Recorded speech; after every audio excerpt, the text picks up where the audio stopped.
Olá, seja muito bem-vindo a mais um estudo das lições de recapitulação. Hoje trataremos da lição 11 do dia 14 de 3 de 2020, que se intitula como Reforma no Regime Alimentar, parte 2.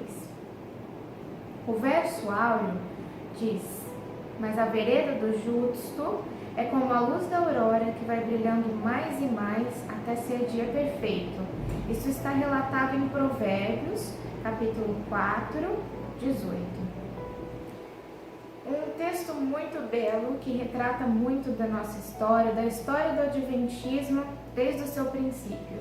Então, todas as verdades foram reveladas aos poucos, assim como aqui diz sobre a luz da aurora, né? Até chegar o meio-dia, até chegar o raiar mais forte do sol. Então, cada vez vai se acrescentando mais luz a esse povo de Deus que verdadeiramente busca na sua palavra. E aqui tratando do assunto da alimentação, do assunto de saúde, que muito teve de luz ao decorrer do tempo. A primeira pergunta diz: como era o regime de João Batista? Então, João Batista, o profeta, que foi escolhido por Deus para levar a sua mensagem, que batizou o próprio Cristo, ele tinha uma vida e uma alimentação que são um exemplo para todos nós. Em Mateus 3, 1 a 4, diz o seguinte: e naqueles dias apareceu João Batista pregando no deserto da Judéia e dizendo: arrependei-vos, porque é chegado o reino dos céus, porque este é o anunciado pelo profeta Isaías, que disse: voz do que clama no deserto, preparai o caminho do Senhor e endireitai as suas veredas. E este João tinha a sua veste de pelos de camelo e um cinto de couro em torno de seus lombos e alimentava-se de gafanhotos e mel silvestre. Então, como sabemos, esse gafanhoto que aqui diz não se trata do inseto, mas sim se trata da aparência da vagem da alfarroba, que ela se parecia com o gafanhoto e por isso foi traduzido assim. No sexto testemunho para a igreja, página 62, a profeta nos diz: João separou-se dos amigos e das ostentações da vida. A simplicidade de sua vestimenta, uma peça de vestuário tecida de pelos de camelo, era uma reprovação direta à extravagância e pompa dos sacerdotes judaicos e do povo em geral. Seu regime alimentar, puramente vegetariano, composto de alfarrobas e mel silvestre, era uma censura à condescendência com o apetite e a glutonaria que prevaleciam por toda a parte. Declara o profeta Malaquias: eis que eu vos envio o profeta Elias, antes que venha o dia grande e terrível do Senhor, e converterá o coração dos pais aos filhos e o coração dos filhos aos seus pais. Aqui, o profeta descreve o caráter da obra. Os que devem preparar o caminho para a segunda vinda de Cristo são representados pelo fiel Elias, assim como João veio no espírito de Elias para preparar o caminho para o primeiro advento de Cristo. A próxima pergunta diz: a fim de trazer o povo de Deus de volta ao regime original, o que fazer com o assunto da reforma? Na continuação diz: o grande assunto da reforma deve ser debatido e despertada a mente do público. A temperança em tudo deve ser associada com a mensagem para converter o povo de Deus de sua idolatria, de sua glutonaria e de sua extravagância no vestir-se e em outras coisas. Então, a reforma vai ser acompanhada da mensagem da reforma de saúde também. Isso vai dar força a essa reforma. E o regime de João Batista, então, vimos que era um regime simples, puramente vegetariano, que vem sendo um exemplo para nós. Passamos à pergunta número 2. Qual é o propósito de Deus para os fiéis dos últimos dias? Atos 3, 19 a 21 é um discurso de Pedro no Pentecoste, que diz assim: Arrependei-vos, pois, e convertei-vos, para que sejam apagados os vossos pecados, e venham assim os tempos do refrigério pela presença do Senhor. E envie ele a Jesus Cristo, que já dantes vos foi pregado, o qual convém que o céu contenha até aos tempos da restauração de tudo, dos quais Deus falou pela boca de todos os seus santos profetas, desde o princípio. Também temos aqui o texto de Provérbios 4:18, que é o texto do verso áureo, que diz: mas a vereda do justo é como a luz da aurora, que vai brilhando mais e mais até ser dia perfeito. A nota nos vem esclarecendo o seguinte: tem-me sido repetidamente mostrado que Deus está procurando levar-nos de volta, passo a passo, ao seu desígnio original, que o homem subsista com os produtos naturais da terra. Então, essa é a resposta que diz qual é o propósito de Deus. Então, que voltemos passo a passo ao desígnio original, aquele que foi dado lá no Éden. Passamos à pergunta 3. O que devemos estudar a fim de sabermos quais os melhores alimentos para nós? O texto de Gênesis 1:1, que diz: no princípio criou Deus os céus e a terra. Então fala que devemos estudar as origens. Lá em Gênesis trata da criação do mundo e a criação do ser humano, nossos primeiros pais. E foi-lhes dado uma alimentação pelo próprio Criador, aquele que os criou e que com certeza sabia qual que era o melhor alimento para eles. No Ciência do Bom Viver declara: a fim de saber quais são os melhores alimentos, cumpre-nos estudar o plano original de Deus para o regime do homem. Aquele que criou o homem e lhe compreende as necessidades, designou a Adão o que devia comer. Eis que vos tenho dado toda a erva que dá semente, e toda árvore em que há fruto, de árvore que dá semente, ser-vos-ão para mantimento. Ao deixar o Éden para ganhar a subsistência, lavrando a terra sob a maldição do pecado, o homem recebeu também permissão para comer a erva do campo. Então, o que devemos estudar a fim de sabermos quais os melhores alimentos? Estudar o plano original de Deus lá na criação. Passamos para a quarta pergunta. Quais são, então, os alimentos mais apropriados? Lá em Gênesis 1:29, diz o seguinte: e disse Deus: eis que vos tenho dado toda a erva que dá semente, e que está sobre a face de toda a terra, e toda árvore em que há fruto, de árvore que dá semente, ser-vos-ão para mantimento. Aqui foi a alimentação que Deus deu lá para Adão e Eva na criação. E essa também deve ser a mesma alimentação designada a nós. No Ciência do Bom Viver, diz: cereais, frutas, nozes e verduras constituem um regime dietético escolhido por nosso Criador. Esses alimentos, preparados da maneira mais simples e natural possível, são os mais saudáveis e nutritivos. Proporcionam uma força, uma resistência e vigor intelectual que não são promovidos por uma alimentação mais complexa e estimulante. É propósito do Senhor levar o seu povo de volta ao viver simples de frutas, vegetais e cereais. Deus proveu frutos em seu estado natural para os nossos primeiros pais. Deus está atuando em favor de seu povo. Ele não quer que fiquem sem recursos. Está reconduzindo-os ao regime alimentar fornecido originalmente ao homem. Esse regime deve consistir em alimentos feitos com produtos que ele proveu.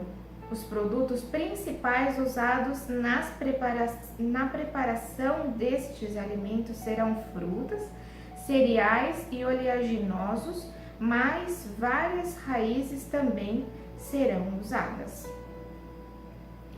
Então é interessante falar sobre as nozes que fala aqui no começo, né? Que às vezes nós pensamos que esteja tratando de uma castanha, que para nós temos uma castanha que chama nozes, mas no original do inglês fala a palavra nuts, que significa não nozes, mas castanhas em geral. Então aqui ela está abrangendo, né?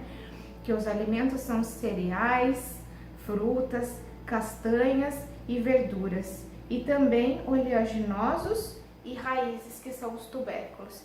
Esses então são os alimentos apropriados para nós.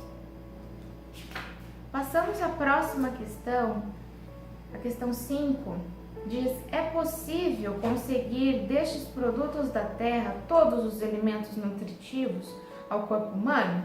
É possível? Salmos 104, 14 a 15. Ele faz crescer a erva para os animais e a verdura para o serviço do homem, para que tire da terra o alimento. E o vinho que alegra o seu coração, ele faz reluzir o seu rosto com o azeite, e o pão que fortalece o seu coração. Interessante saber que esse vinho é o vinho não fermentado, né? O vinho da uva não alcoólico, que vem tratando aqui. No Ciência do Bom Viver diz: é um erro supor que a força muscular depende do uso de alimento animal. As necessidades do organismo podem ser melhor supridas e mais vigorosa saúde se pode desfrutar deixando de usá-lo. O cereal com frutas, nozes e verduras contém todas as propriedades nutritivas necessárias a formar um bom sangue.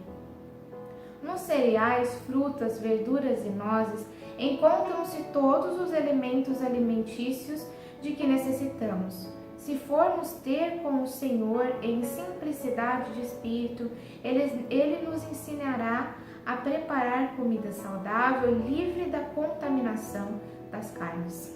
Então, é possível conseguir todos os elementos nutritivos para o nosso corpo?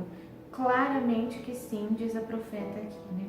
Fala que contém todas as propriedades necessárias para formar um bom sangue e que tem todos os elementos, os elementos alimentícios que necessitamos. Então, com certeza, tendo uma alimentação assim, nós podemos ter a certeza que estamos bem, que temos todos esses elementos nutritivos. A próxima questão, a 6ª: que exemplo devem dar os ministros e comportores no tocante à alimentação carne? 1 Coríntios 10, 9 a 11, é o texto. E não tentemos a Cristo, como alguns deles também tentaram e pereceram pelas serpentes. E não murmureis, como também alguns deles murmuraram e pereceram pelo destruidor. Ora, tudo isso lhe sobreveio como figuras, e estão escritas para aviso nosso, para quem já são chegados os fins dos séculos. Então aqui vem tratando da história dos israelitas do Egito, que morreram 23 mil num só dia, porque eles quiseram um alimento impróprio, murmuraram para Deus. Então, como deve ser o exemplo dos ministros e comportores no tocante à alimentação carne? No Novo Testemunho, não deveríamos dar um testemunho decidido contra a transigência com o apetite pervertido? Pode ser considerado apropriado que os ministros do Evangelho, que estão a proclamar a verdade mais solene, já enviada aos mortais, se constituam em exemplo no regresso às panelas de carne do Egito? É lícito que os que são sustentados pelos dízimos dos celeiros de Deus se permitam a condescendência que tende a envenenar a corrente vivificadora que lhes flui nas veias? É correto que desprezem a luz que Deus lhes deu, as advertências que lhes faz? A saúde do corpo deve ser considerada como essencial para o crescimento na graça e para a aquisição do bom temperamento. Se o estômago não for bem cuidado, a formação de caráter moral íntegro será prejudicada. O cérebro e os nervos relacionam-se com o estômago. O comer e o beber impróprios resultam em pensar e agir também impróprios. Andem nossos pastores e comportores sob a bandeira da estrita temperança. Nunca vos envergonheis de dizer: não, obrigado, não como carne. Tenho conscienciosos escrúpulos quanto a comer carne de animais mortos. Caso vos seja oferecido chá, recusai-o, dando a razão de assim procederdes. Explicai que ele é nocivo, e se bem que estimulante por algum tempo, o estímulo logo desaparece, sendo experimentada correspondente depressão. Então, que exemplo devem dar os ministros e comportores no tocante à alimentação carne? Devem dar um exemplo de não o fazer. Não podem eles falar uma coisa e fazer outra. Não podem se contaminar com as panelas de carne do Egito. Aqui diz: é lícito que os que são sustentados pelos dízimos dos celeiros de Deus se permitam a condescendência que tende a envenenar a corrente vivificadora que lhes flui nas veias? De nenhuma forma é lícito. Então, os pastores, comportores, aqueles que trabalham na obra de Deus devem dar esse exemplo e não se contaminar com tais coisas. A próxima questão, a sétima: estão os membros livres para usar alimento carne? Os pastores não o podem, como vimos, mas e os membros? Eles estão livres para tais coisas? A próxima pergunta diz: quando alguém come a carne do peixe, acaso não é sacrificada uma vida? 1 Coríntios 10, 12 a 13 é o texto. Diz o seguinte: aquele, pois, que cuida estar em pé, olhe que não caia. Não veio sobre vós tentação senão humana, mas fiel é Deus, que vos não deixará tentar acima do que podeis. Antes, com a tentação, dará também o escape, para que possais suportar. Então, uma belíssima promessa aqui, tratando das tentações, que nada venha a nós que seja sobre-humano, que seja algo que não possamos suportar. Então, Deus nos dá fardos, tentações que Ele sabe que nós possamos suportar. E também nos dá um escape para tais tentações. Também temos o texto de Oséias 4:3. Por isso a terra se lamentará e qualquer que morar nela desfalecerá, com os animais do campo e com as aves do céu, e até os peixes do mar serão tirados. Então esse texto fala sobre a segunda parte da pergunta aqui, que pergunta se o peixe, acaso não é sacrificado uma vida? Alguém que come peixe? Então aqui está mostrando que o peixe também é considerado um animal, assim como todos os outros, né? Os animais do campo, as aves do céu e os peixes do mar. Então, com certeza, é sim sacrificado uma vida se comermos o peixe. E estão os membros livres para usar o alimento carne? No Ciência do Bom Viver e no Conselho sobre o Regime Alimentar temos alguns conselhos sobre isso. Verduras, frutas e cereais devem constituir nosso regime. Nem 1 grama de carne deve entrar em nosso estômago. O comer carne não é natural. Devemos voltar ao desígnio original de Deus ao criar o homem. Não é tempo de todos dispensarem a carne da alimentação? Como podem aqueles que estão buscando tornar-se puros, refinados e santos a fim de poderem fruir a companhia dos anjos celestes, continuar a usar como alimento qualquer coisa que exerça tão nocivo efeito na alma e no corpo? Como podem tirar a vida às criaturas de Deus a fim de consumirem a carne como uma iguaria? Volvam antes à saudável e deliciosa alimentação dada ao homem no princípio e a praticarem e ensinarem a seus filhos a misericórdia para com as mudas criaturas que Deus fez e colocou sob o nosso domínio. Então os membros estão livres? De maneira alguma, que diz que nenhum grama deve ser introduzido no nosso estômago. Se estamos buscando nos tornar puros, nos tornar refinados, como podemos, fazer tais coisas, buscando ter a companhia dos anjos celestes? Não tem como nós estarmos buscando esses nocivos hábitos. E também fala dos animais, que nós, como justos, não podemos maltratar as criaturas criadas por Deus. Também ensinar aos nossos filhos a misericórdia para com as mudas criaturas. A oitava, o que acontece com aqueles que são agora só meio convertidos quanto à questão do comer carne? O texto bíblico está em 1 Coríntios 10, 5.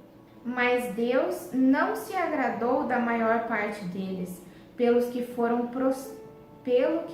prostrados no deserto. Aqui ainda tratando dos israelitas no Egito, que pediram carne para Deus, mas ele não se agradou com eles.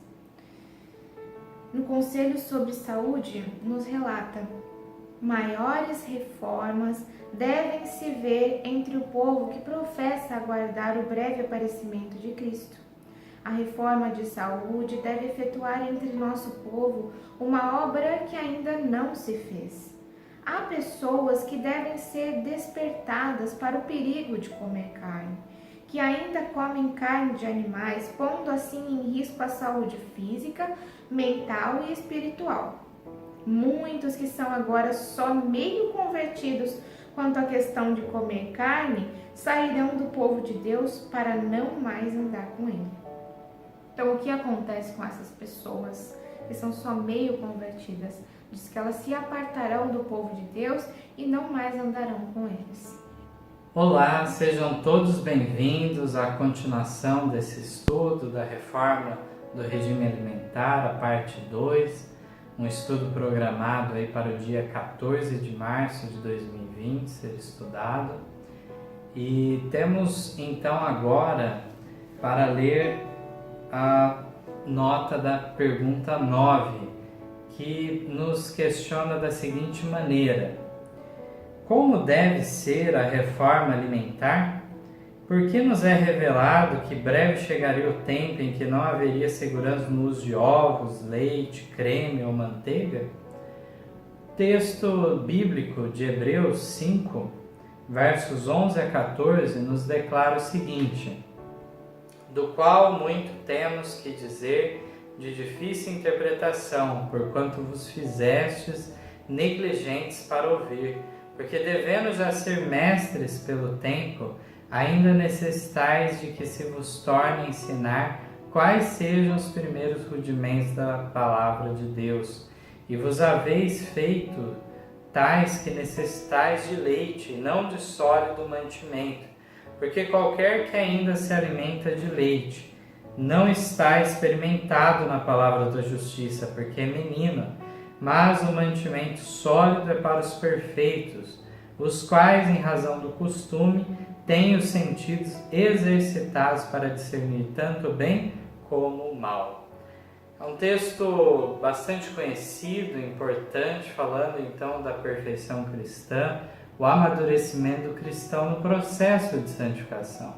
De maneira tal que aqueles que ingressam na carreira cristã, são batizados na igreja, não devem entender que já avançaram ao estágio final de tudo, mas estão dando início a um trabalho de santificação que perdurará pela vida, de modo que vai avançar para coisas mais sólidas, ou seja, para temas e práticas mais refinadas agora, de modo que não vai ficar nos rudimentos apenas. Aqui nós vemos que, de fato, o mantimento sólido, Paulo declara, é para os perfeitos, que em razão do costume, então do hábito já de desenvolvimento do caráter, eles agora têm os sentidos exercitados para discernir aqui o bem do mal. Muito importante esse texto bíblico. E vamos ver então agora o que Ellen White declara sobre o tema da alimentação no Testemunhos para a Igreja, volume 7, página 135. Seja progressiva a reforma alimentar, sejam as pessoas ensinadas a preparar o alimento sem o uso de leite ou manteiga. Diga-lhes que logo virá o tempo em que não haverá segurança no uso de ovos, leite, nata ou manteiga, por motivo de as doenças nos animais estarem aumentando na mesma proporção do aumento da impiedade entre os homens. Aproxima-se o tempo em que, por motivo da iniquidade da raça caída, toda a criação animal gemerá com as doenças que amaldiçoam a terra. Então aqui nessa parte do regime alimentar, essa reforma ela deve ser progressiva e não deve então recuar com o decorrer do tempo, mas o povo de Deus avançar cada vez mais. De modo que aqui Ellen White também fala do aprendizado na arte culinária de alimentos que não necessitam do uso de leite ou manteiga. Também em relação ao uso de ovos, aqui fala. E ela já destaca em relação à dificuldade multiplicada nesses últimos dias, que é em relação às doenças que há nos animais. E isso é um ponto que a gente vai destacar mais adiante também, em maiores detalhes.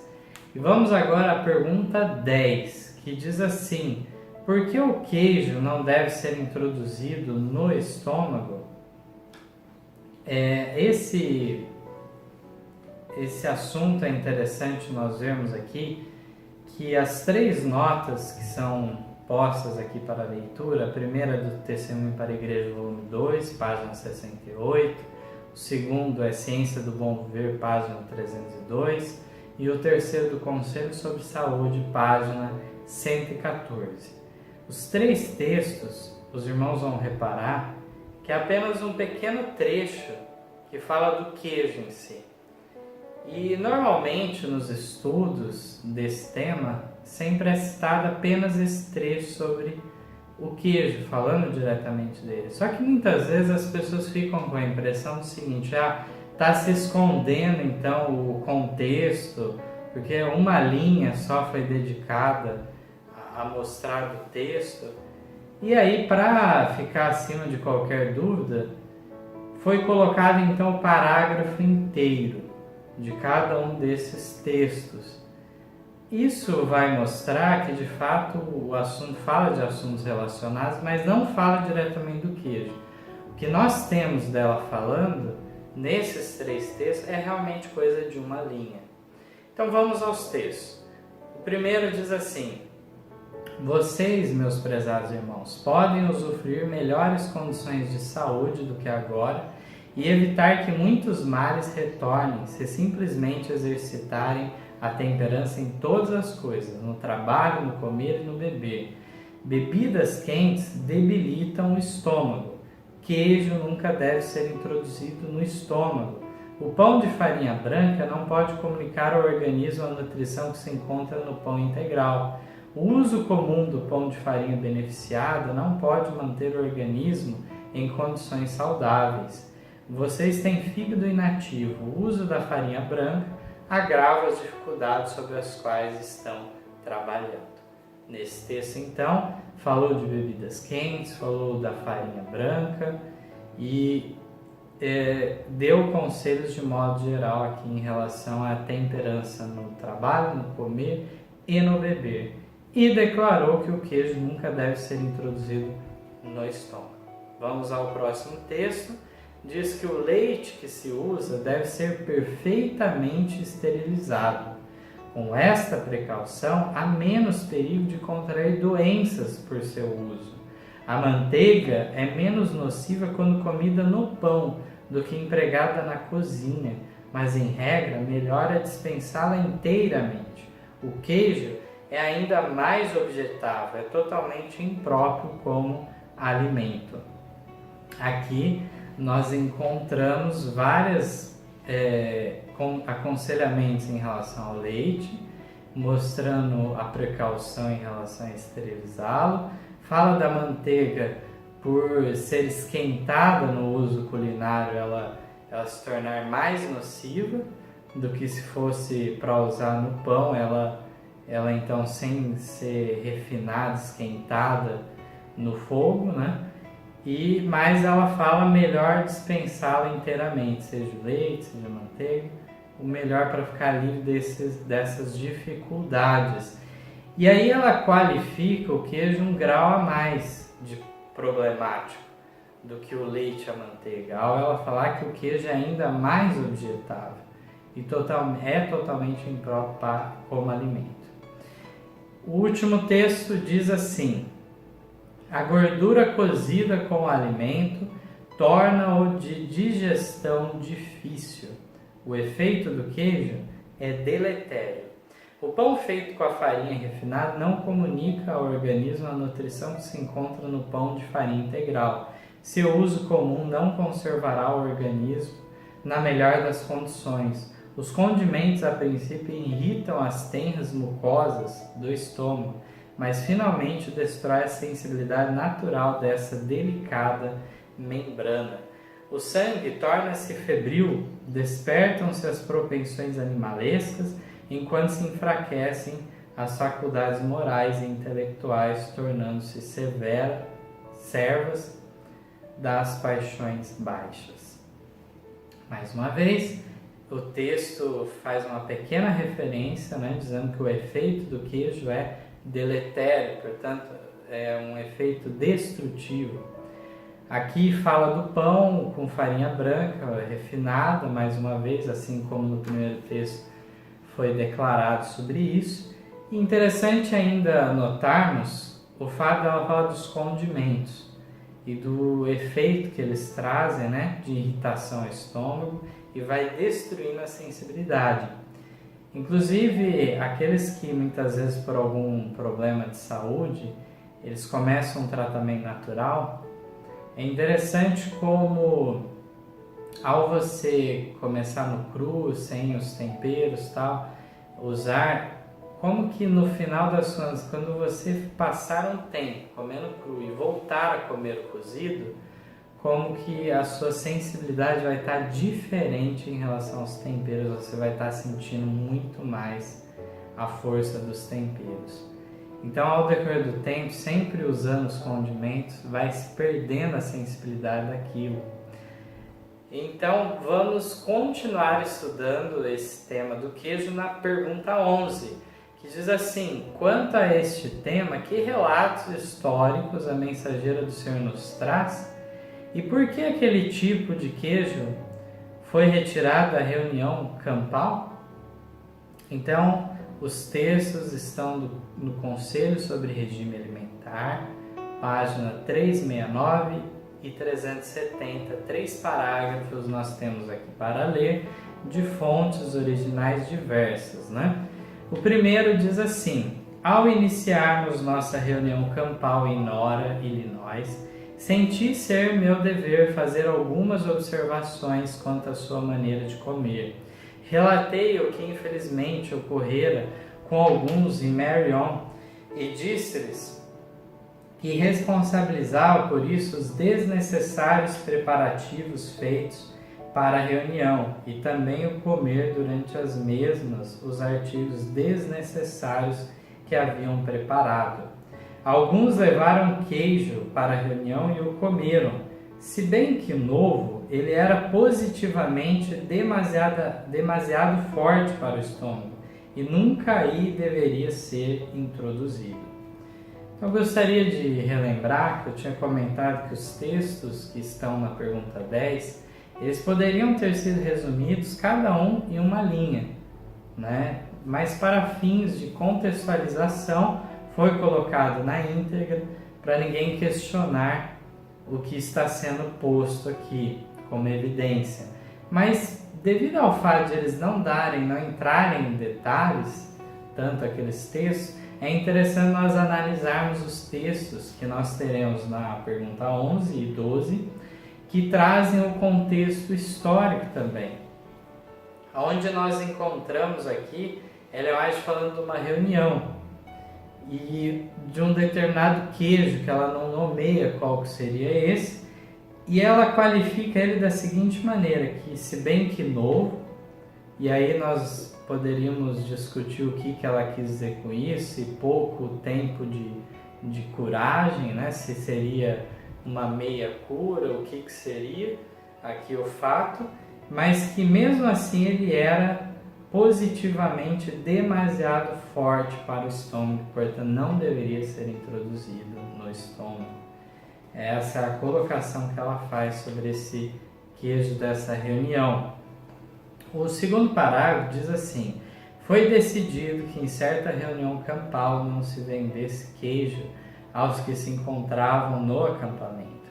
Ao chegar ali, porém, o Dr. Kellogg, para surpresa sua, verificou que grande quantidade de queijo fora comprado para vender na mercearia. Ele e outros objetaram a isso, mas os encarregados da mercearia disseram que o queijo havia sido comprado com o consentimento do irmão, de determinado irmão, né? E que não podiam perder o dinheiro nele empregado. Diante disso, o Dr. Kellogg perguntou o preço do queijo e comprou todo deles. Ele seguira a questão de causa para efeito e sabia que alguns alimentos geralmente considerados saudáveis eram muito prejudiciais. Então, ainda que a sociedade não visse nenhum problema com o queijo, aqui ela está falando que de fato é um alimento prejudicial. Mostra a firmeza do Kellogg nessa reforma de saúde, né? Que pese depois ele vir a apostatar mais adiante devido a ter se envolvido na heresia do panteísmo, mas de fato Ellen White tem vários e vários textos apoiando a obra que ele realizou no sanatório e que de fato durante muitos anos ele foi um fiel servo de Deus e que ajudou muito a Ellen White na propagação dessa mensagem da reforma de saúde. E aqui então ele agiu de maneira enérgica, que tinha havido uma decisão de não haver queijo na reunião, e no entanto, chegando lá tinha uma grande quantidade, disseram que tinha sido comprado com consentimento do irmão, mas o Kellogg, ele então decidiu comprar para que não fosse vendido e então causado dano àqueles irmãos, ainda mais numa reunião espiritual então que seria realizada lá. O último parágrafo é um texto também bem interessante. Ellen White fala assim: quanto ao queijo, estou agora inteiramente certa de que não o compramos nem o pusemos à nossa mesa por anos. Nunca pensamos em fazer do queijo artigo de alimentação, muito menos em comprá-lo. Então aqui ela coloca como algo que não devemos depender a nossa alimentação do queijo. Ele não deve ser considerado como uma nutrição para nós, de maneira alguma. Nós bem sabemos que em nossos dias, apesar do avanço científico em várias áreas, onde nos mostra os malefícios do leite, do queijo, da manteiga e assim por diante, por exemplo, com pesquisas falando da acidez que fica o nosso sangue, Tem vários documentários lançados nos últimos anos também, muito pujantes nesse sentido. E apesar disso tudo, há também a indústria dos laticínios que banca pesquisa, banca médicos para falarem o oposto, para criar essa confusão de pesquisas a favor e contra e para quem dá a razão. E deve-se ver quem financiou tais pesquisas, o que está por detrás de tal médico estar defendendo essa causa.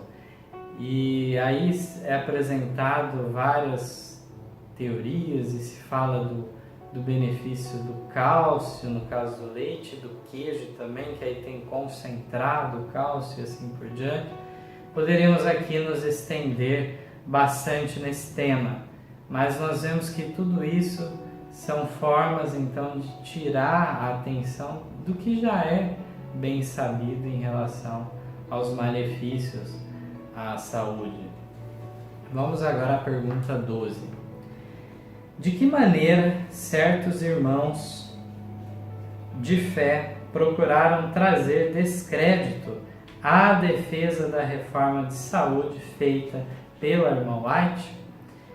Aqui é um texto que fizemos uma tradução livre do manuscrito 43 de 1901, na data exata de 1 de abril, onde ela pronunciou o seguinte: o Senhor deseja que seu povo adote a luz sobre a reforma de saúde, abrindo caminho na trilha da negação do próprio eu e do sacrifício próprio. Ah, como me doeu quando jogaram obstáculos no meu caminho no que diz respeito a esse assunto. Alguns dizem, a irmã White come queijo, por isso temos a liberdade de comer queijo. Eu provei queijo uma vez ou duas, mas isso é diferente de torná-lo um artigo do regime alimentar. Uma vez em Minneapolis, sentei-me a uma mesa sobre a qual havia um pouco de queijo. Eu estava enferma naquela ocasião e alguns dos meus irmãos disseram acreditar que se eu comesse um pouco de queijo ele poderia fazer-me bem. Comi uma pequena porção e dali em diante tem sido relatado em grandes assembleias que a irmã White come queijo.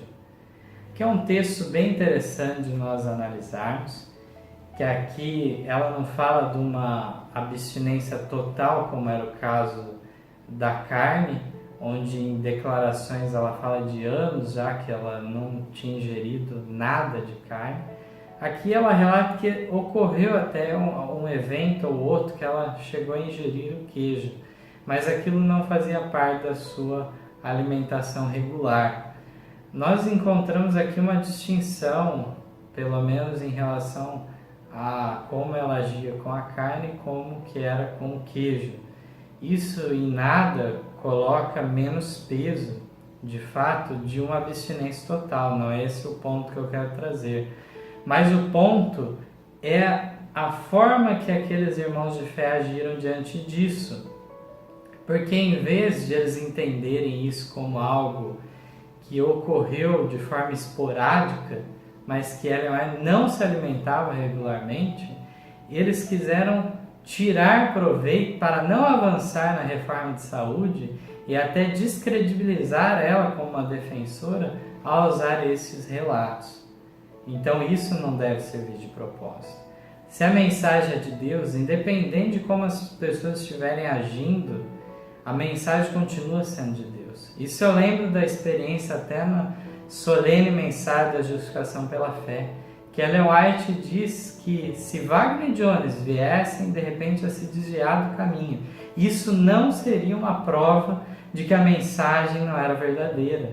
Isso também aconteceu no assunto da reforma de saúde, porque enquanto que nós vemos as evidências de que a igreja sempre foi muito negligente nisso, e os próprios pastores não avançavam no assunto do abandono completo da carne, Kellogg estava bem avançado nesse ponto.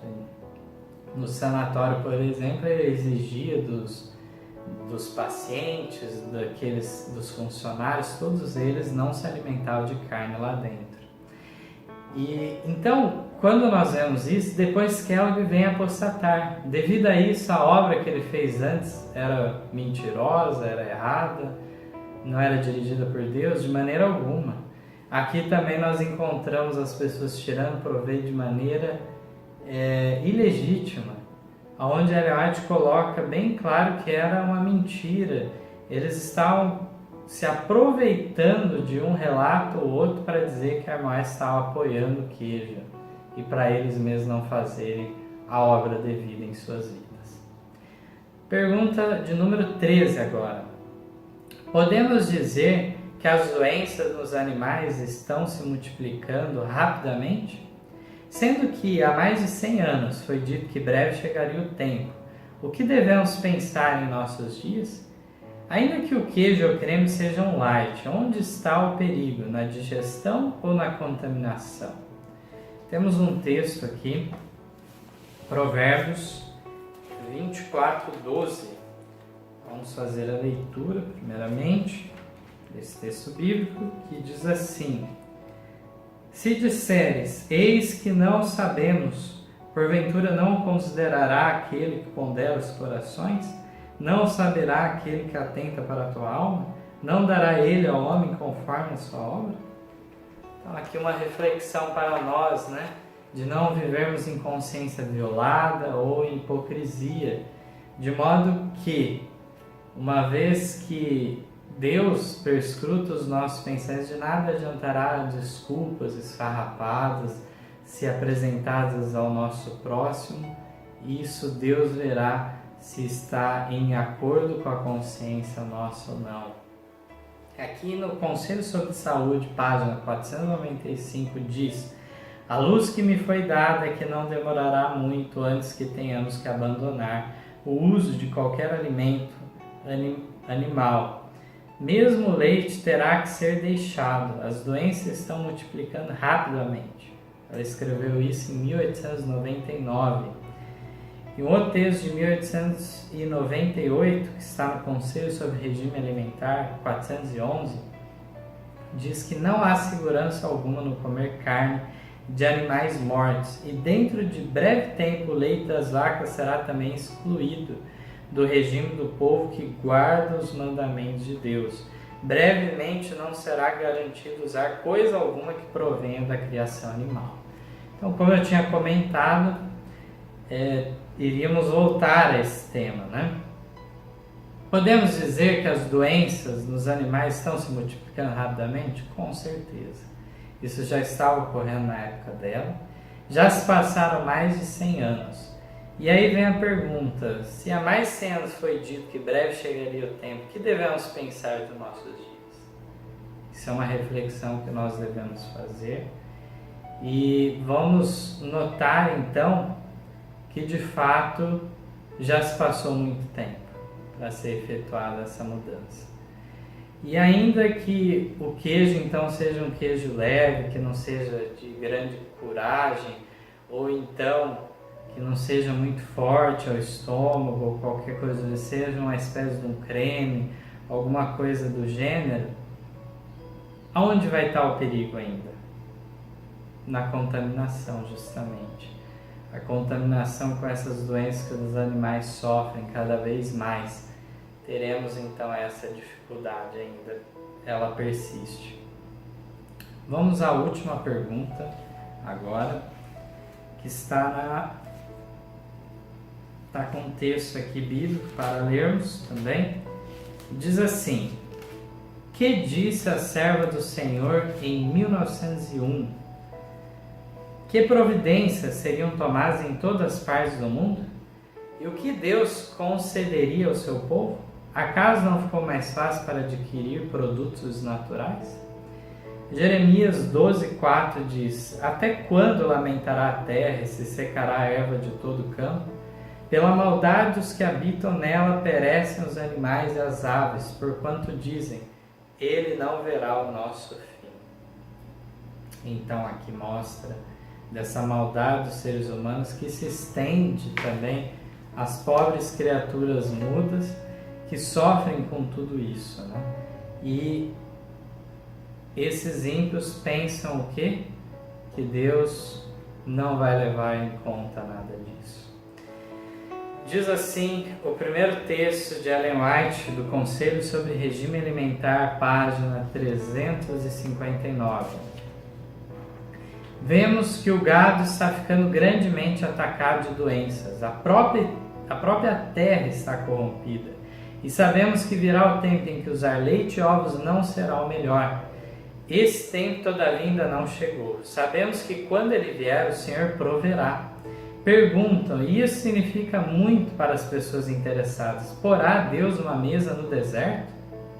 Acho que a resposta pode ser dada. Sim, Deus proverá alimento para seu povo. Em todas as partes do mundo serão tomadas providências para substituir leite e ovos, e o Senhor nos fará saber quando chegar o tempo de abandonar esses artigos. Ele deseja que todos sintam que possuem um benévolo Pai Celeste que os instruirá em tudo. O Senhor dará a seu povo em todas as partes do mundo arte e habilidade no regime alimentar, ensinando-lhes a maneira de usar os produtos da terra para o sustento da vida. Temos ainda um texto final no Testemunhos para a Igreja, volume 7, página 135. Deus concederá a seu povo habilidade e tato para preparar alimento saudável, sem o uso dessas coisas. Rejeite o nosso povo toda receita não saudável. Aprendam a viver de maneira adequada, ensinando a outros o que aprenderam. Partilhem esse conhecimento como fariam com a instrução bíblica. Ensinem as pessoas a, evitando a grande quantidade de cozimentos que tem enchido o mundo de inválidos crônicos, preservarem a saúde e o vigor. Primeiro texto, então, de 1901, segundo em 1902. Aqui nós poderíamos nos delongar bastante nessa nota. Eu gostaria de, pelo menos, fazer algumas considerações. Aqui fala que esse tempo ainda não chegou de abandonar esses artigos. Ela fala em 1901. Mas sabemos que quando ele vier, o Senhor proverá. Então é interessante isso, porque aí vem a questão: o Senhor já proveu? As facilidades estão maiores? Existe a mesma dificuldade daquela época, seja em relação aos mais pobres, inclusive, que em grande parte dependiam de uma alimentação mais baseada, inclusive, em leites, e alguém pode dizer que os pobres de hoje também ainda, mas as facilidades aumentaram e muito, e há de várias maneiras forma de fazer a substituição, não só da carne, mas também de leite e ovos, por produtos então que vão cumprir muito bem esses requisitos. E aqui, quando a Ellen White faz essa pergunta, né?